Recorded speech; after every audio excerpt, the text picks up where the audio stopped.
I love it already. God, this is just... Guys, this book is so silly. A strange nipple between her legs. All the men have gone, awooga.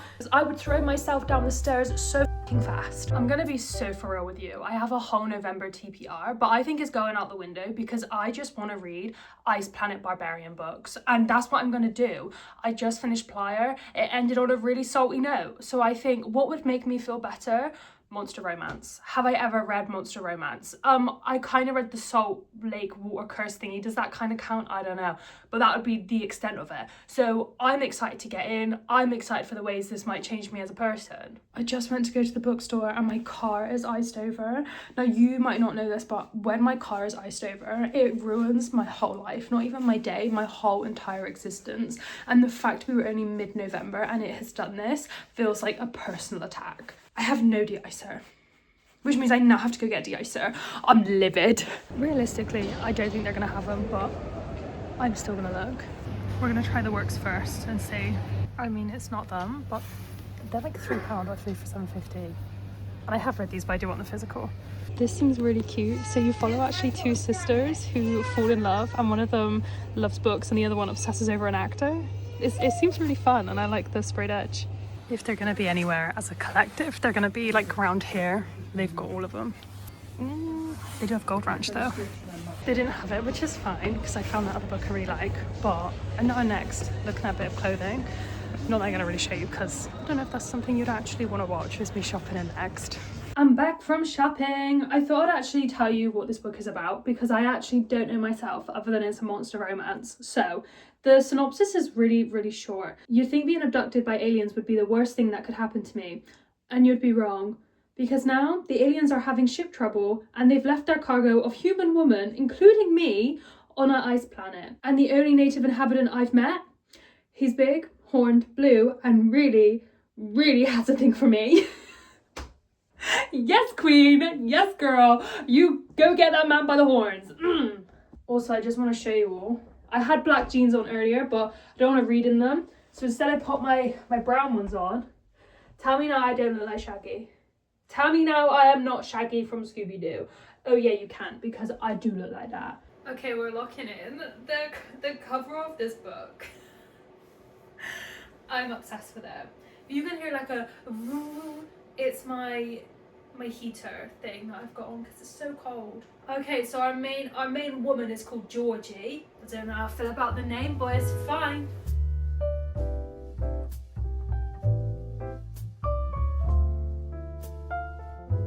Oh, she works at a bank. Oh, fancy. Girl, does she get abducted on page 2? That's insane.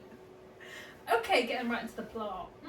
Yeah, they really got into it. So she is now with the people who take her. So I'm assuming their ship's going to break down. Probably in the next page if we're going at this rate from the beginning. And she'll probably meet her monster soon-to-be boyfriend by page 7. Probably married by page 11, kids by page 17. End of the whole book, page 25.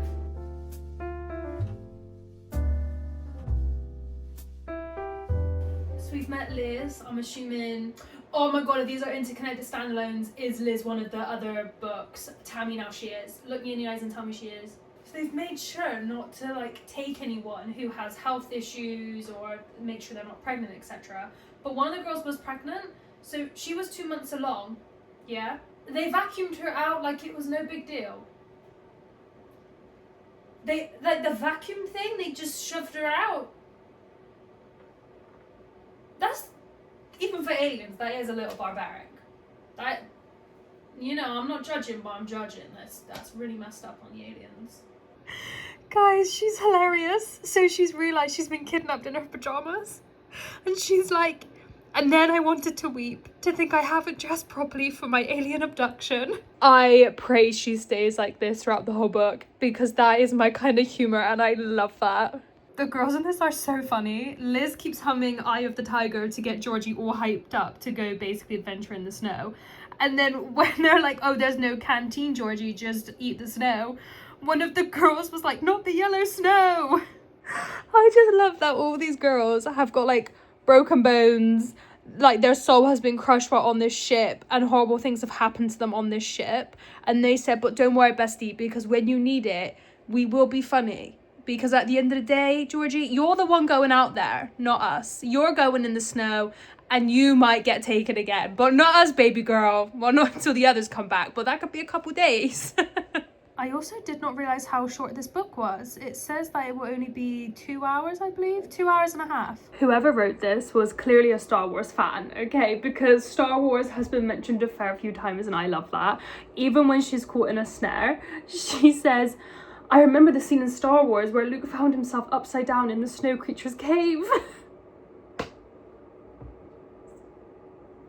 I like it because I understand the reference, so I can really imagine things even more by these references, and I find them funny just because it's Star Wars. Also, I completely forgot to mention, the ship has crashed and now she's obviously gone out and she's found like a bit of foliage, so she's kind of going through this lower area with foliage and water, and that's where she's got caught in the snare. So she's thinking this is good because it means people or aliens or creatures come through here. Bad thing is though, I could be their meal. That's not great. And she was also nearly eaten by an alien fish, which, you know, I love that for her. Well, I don't really love it for her, but you know. We're here, we have his pov. I'm so excited already. I don't know why I'm like obsessed and I'm not even that far through the book. Ah, my god, guys!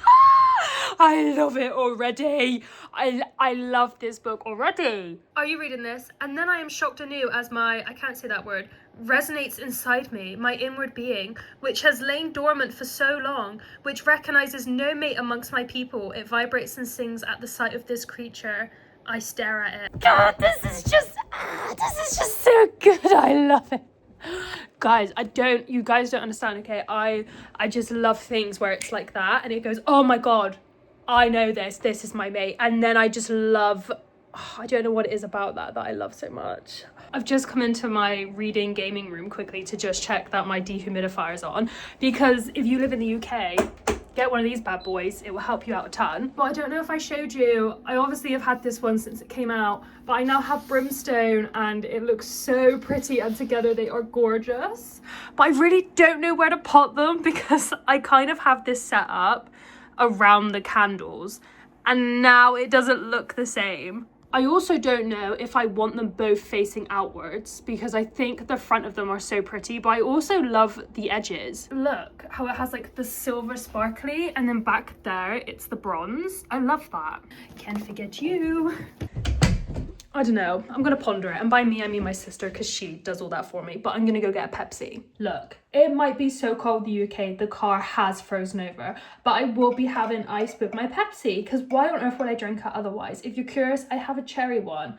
I also don't, who do I think I am having my hand up like this? Girl, you are from a council estate. You need to put that hand down. Anyway, I don't remember what I was saying. But I have a few of these in my fridge. I buy them and then I just don't drink them. So, you know, that's quite nice though, because when I have days like this where I really fancy one, I always have a few backups. Right, let me go get a straw, because my glass straw I used earlier. That is good. Also, guys, it's Wicked 2 today. It's Wicked for Good today. I'm actually seeing it slightly early because me and my sisters are doing a back-to-back. So we're watching Wicked and then immediately after doing Wicked for Good in cinema. So we're there for like 5 and a bit hours and I'm so excited. I'm going to wear this because it's green. I did have a pajama set I wanted, but they didn't have my size, which was annoying. They are kids, but it goes up to 16 and I do fit in 16.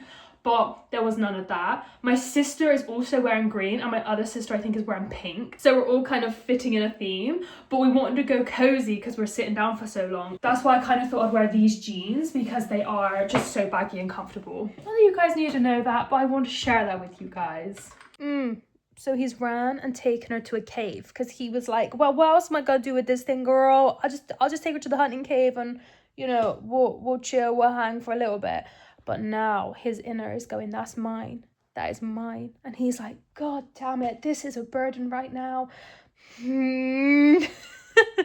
Now, I'm very big on consent, okay? So when this man, while Georgie is unconscious from all the blood that hit her head while hanging upside down in the snare.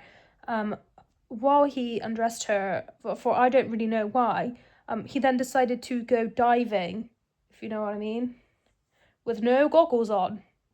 So, you know, I haven't read Georgie, so I don't really know how Georgie feels about that. You know, I don't know how Georgie feels about that, because Georgie might turn around and be like, hey, this has been a kink of mine for a really long time, girl, so I'm kind of cool with it, you know? But, you know, me, I'm not so cool with it. And I will get my banner raised if Georgie says, hey, you know, get the catapult. I'll be there. I'll even sit in the catapult and you can fling me at him. We have finally came to our description of him. He's not human, I mean, I knew that with the horns and all, but look at his face. I can tell he's really not human. Horns rise from his hairline and curl around his scalp like a spiky lethal helmet. He's blue for one thing. Well, blushing grey with a black mane of hair that reminds me of a lion's mane. Also, I still don't know how Georgie feels about this whole thing that she's woken up to. She really hasn't given me any indication on it. She's realised that this is who she saw as she passed out. And she said, it wasn't a monster come to eat me. It was this monster who came to eat me out. Guys, this book is so silly. This is just nonsense. And they say romance is dead, but he is willing to go literally pull a new, whatever that word is, from its depths so she will no longer suffer, because that is what he thinks is happening. He also just thinks that she doesn't want to mate with him, because obviously he doesn't, you know, he doesn't understand. And also Georgie doesn't understand. Georgie's also like, so yeah, that just happened. You know, I just got ate out in a cave. I have to go back to the humans and explain that. That's a bit awkward, but you know, I have to draw the line at having sex. I have to draw the line. Where he's thinking, she doesn't want to mate me, and she just kicked me in the chest, and I can't believe that. So there's definitely a communication barrier going on here. A strange nipple between her legs. I can't believe he just called it that. That is outrageous. He hands it to me. Sorry, I'm laughing already. He hands it to me and I unwrap it. There in the wrappings are a few thick bars of what looks to be... Fuck, I keep laughing, I'm so sorry, 1 minute. I unwrap it. There in the wrappings are a few thick bars of what looks like meat mixed with oatmeal of some kind. Travel rations has to be. I can't. Not the Yoda.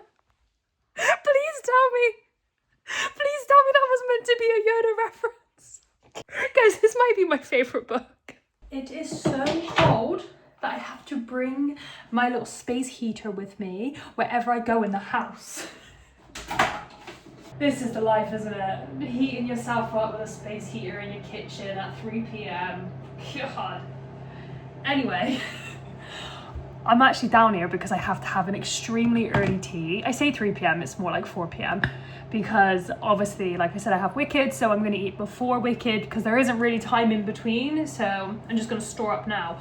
But the book. So where did we leave off? They ended up leaving the cave. They ended up going in the cave. They spent the night in the cave. They just went to bed kind of thing. They've woke up, right? They've gone to find food. Now he said, here's a snow leopard, not cooked. You're just going to eat the organs raw. And she said, that's insane, but I have no choice. I don't know how well that's going to do on her digestive system, but that's on her, not me, not him. Well, kind of on him.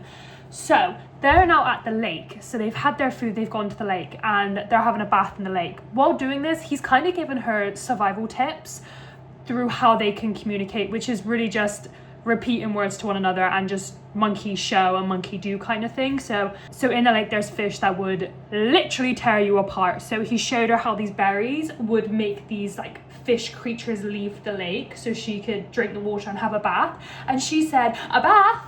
I would love a bath, but you're getting in with me because what if those things come back? And he kind of went, she wants to bath with me. Okay, so that happened, and you know, he then was like, maybe she wants to mate with me. He has accepted that there is probably a cultural difference going on here and that she might really not know what this whole mating thing is. So he has decided that he's just going to chill until she kind of wants to like consolidate that.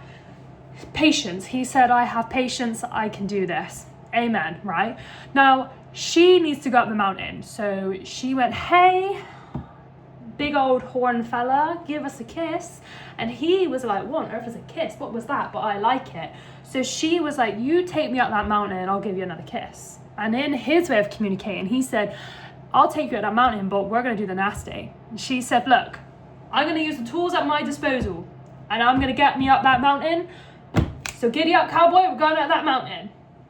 So they're going up the mountain to get to their friends, which will be fun because one of the friends has this earpiece that allows her to understand different languages.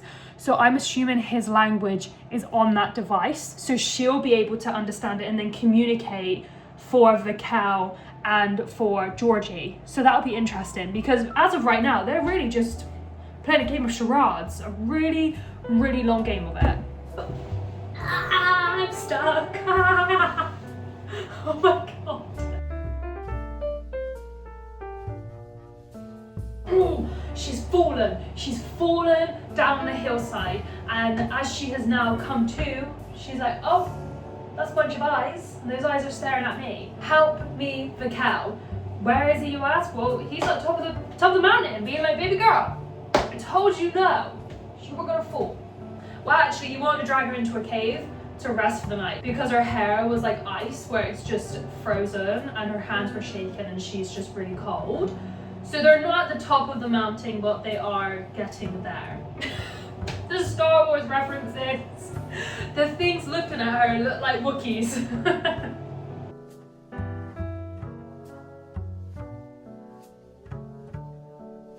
My soul cannot take this little monster. So they're in the cave and she's trying to like comb through her hair with her hands. And immediately, this is what he thinks. I will make her a bone comb when we return to my home cave. Oh my god, if that is not the cutest thing in the whole entire universe! It is so cold in the UK. I'm now in my bed with the electric blanket on because I cannot warm up. But on a good note, I have Galaxy, so, it might be cold, but lifting spirits out with chocolate. Also, Vikel and her, they just got it on in the cave. They just got it on. Then he left the cave and hit something on the floor and he thought, what is that? It's a body. It's a body, it's one of the girls. They obviously left, got lost, froze to death. I'm saying that really insensitive, I realise. I do apologise. Oh, it was Dominique. Dominique is from the beginning. She is one of the girls who ended up being assaulted on the ship. Oh, that's really sad. She's had it really rough. I'm making my tea, so I've got you here while I'm stirring it. But where did we end off? Because I honestly haven't got that far. I just don't remember. But for Vikel come back with food, and they all know now that he thinks that Georgie is his mate. And Georgie's like, yo, that's insane, but I'm having a great time so far. The girls, although they're alive, are actually struggling. One of them's got a really bad cough. One of them's looking just really not too great. So he's a little bit worried on how he's going to get these 5 people home. He is thinking, Vikel's thinking, a man can only do so much. Oh, did I mention that they're with the woman now who can obviously hear Vikel, like understand him? They can now understand Vikel, but obviously that doesn't mean they can necessarily communicate. Just because one can understand, she cannot speak the language back. So there is still a language barrier that they need to somehow figure out. Unfortunately, I cannot read for the rest of the night because I have to edit stuff. So I'm doing that and then watching I'm a Celeb. So I'm actually going to continue reading tomorrow. And yes, I am now henceforth holding this in every single clip.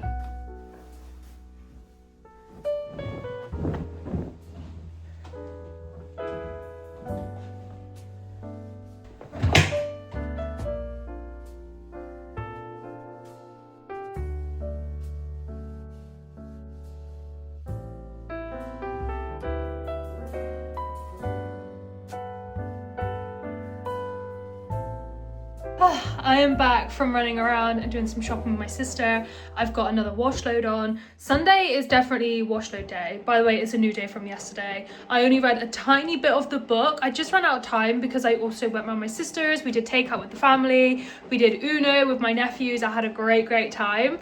But I'm going to carry on doing housework and hopefully I can read in the evening and finish the book.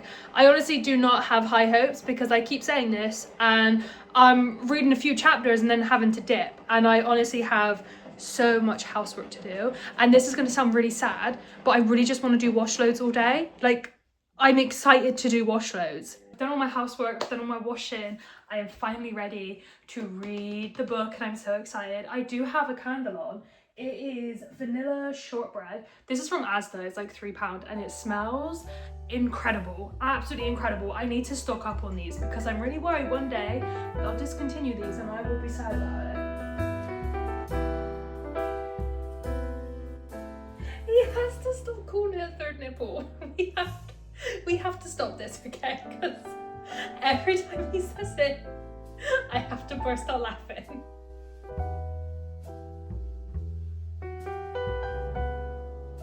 He's like, I'm the chief of my tribe. Like, flexing mine. He didn't need to say that, but he did. He was like, do I have a tribe? Yes. There are 8 of us, plus 2 kids. I am the chef. I'm the chef! I'm the chief. I can't even flex for him correctly what is happening right now. But he has turned around to the girls and just said, hey, I'm gonna have to leave you here still, and I know that makes you sad, but I physically cannot take 6 of you back. You have no clothes. I cannot hunt that much. I am just, I'm just a one-man show here.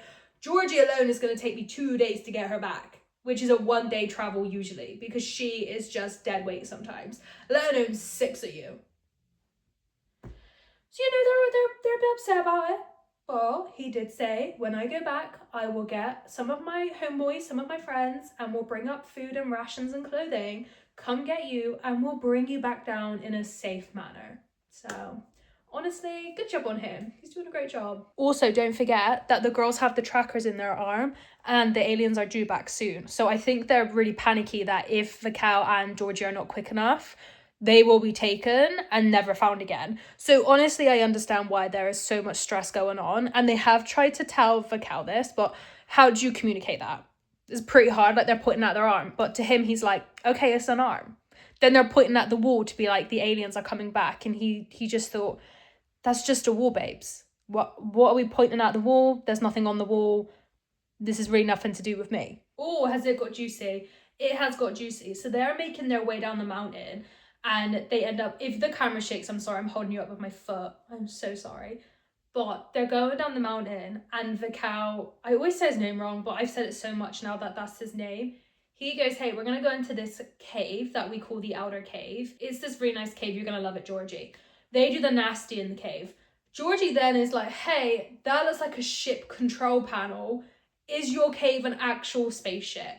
She manages to get to the panel and boots up the system, and a artificial intelligent voice comes alive and is like, hey girl. So basically what happened was, Vikal was actually not native to this planet. Roughly 300 years ago, a spaceship crashed here, which is the ship you're in, and his people, which was made up of roughly 70 of them on this spaceship, was traveling and crash landed. They sent out a distress signal, but no one came. And Vikal and his tribe is what's left over from the 300 years ago, the 70 people that landed.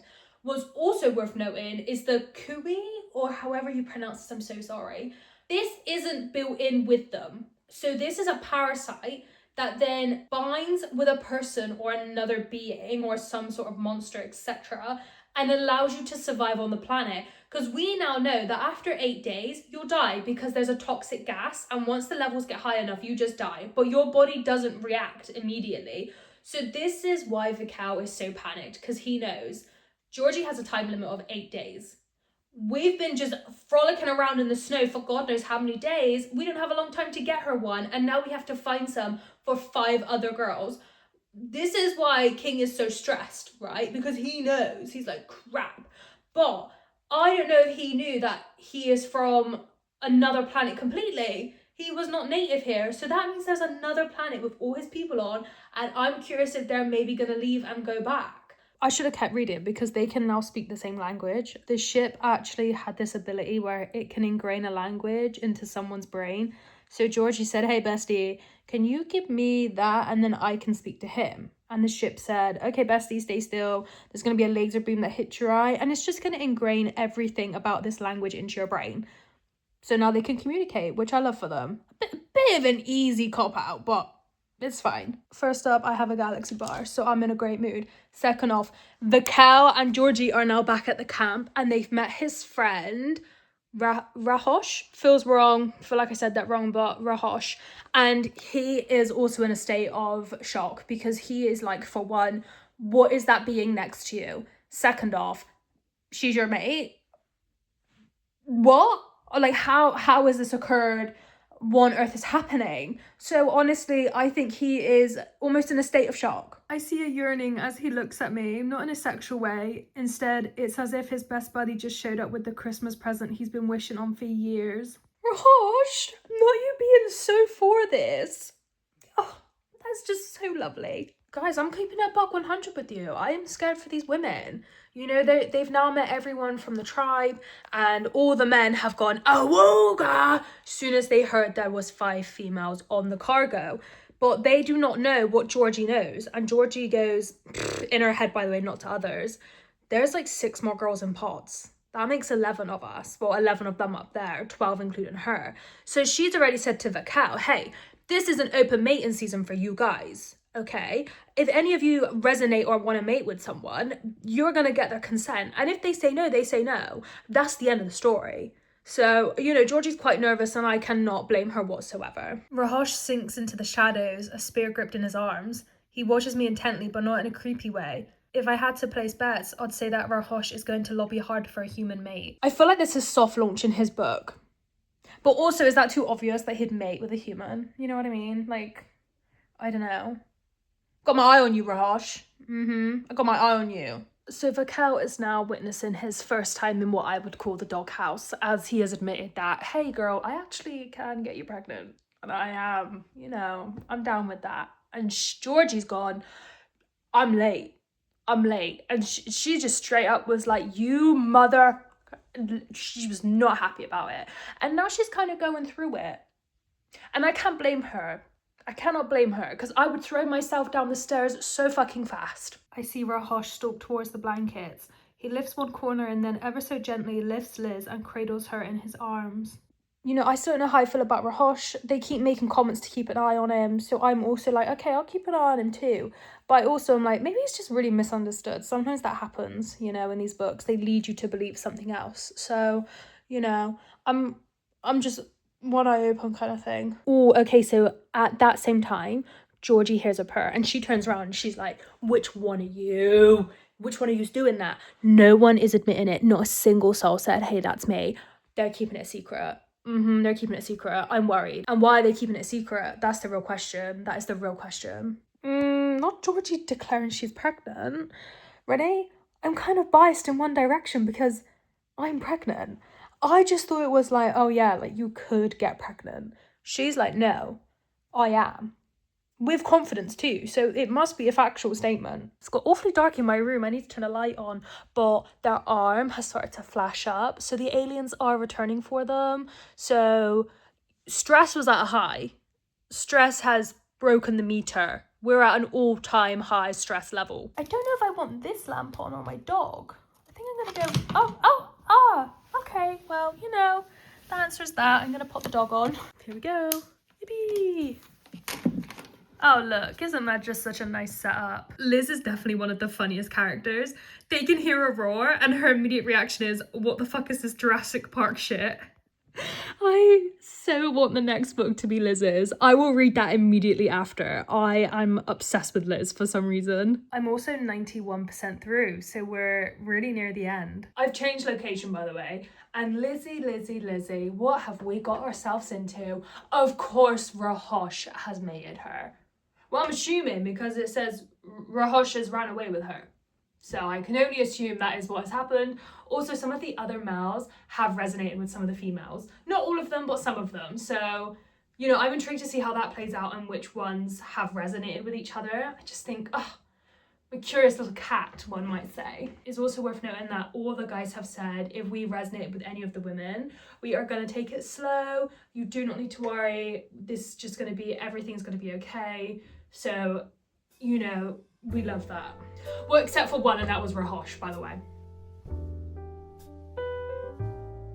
Georgie goes, wait, as Rahosh took her to hurt her? And Vakel's like, hurt her? He takes her to mate her. Harming her is the last thing on his mind. God's sake, my girl Liz. Liz, you better be the next book, god damn it! Boy, I almost feel sorry for Rahosh. He doesn't know what he's gotten himself into by taking Liz.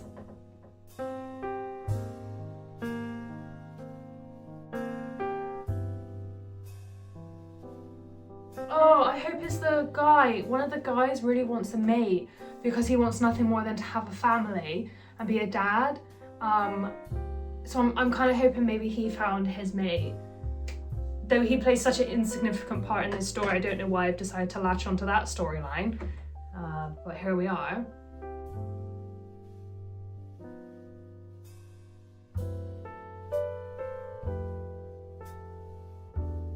Oh my god, it's ended. Oh, it's ended. It's ended. Oh no, no, no, no, no, no. I want more. I wasn't ready. It basically ends with him saying, once we mate for life. And I think that's really sweet. I'm like looking to see if there's a bonus chapter that mentions Liz is next, but there is nothing telling me that Liz is next. So I'm gonna have to Google it. But my golly gosh, this was such a fun ride. Now I've had to move so you actually can see me slightly because it's so dark where I was. Even though I've got some lights on, it's just not enough.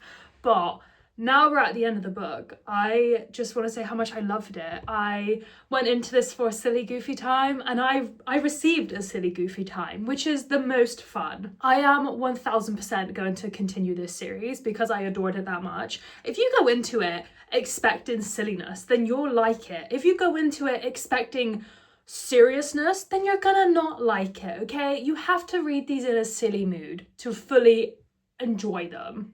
I'm even going to look online and see if maybe they have a bonus chapter because there was no fast forward. I like when they do a fast forward, but maybe they can't do that because they don't want to spoil any of the other characters' stories. I don't know. But thank you so much for watching this video. I can't wait to record doing the next one. I'm so excited. And I will see you in the next one. Bye.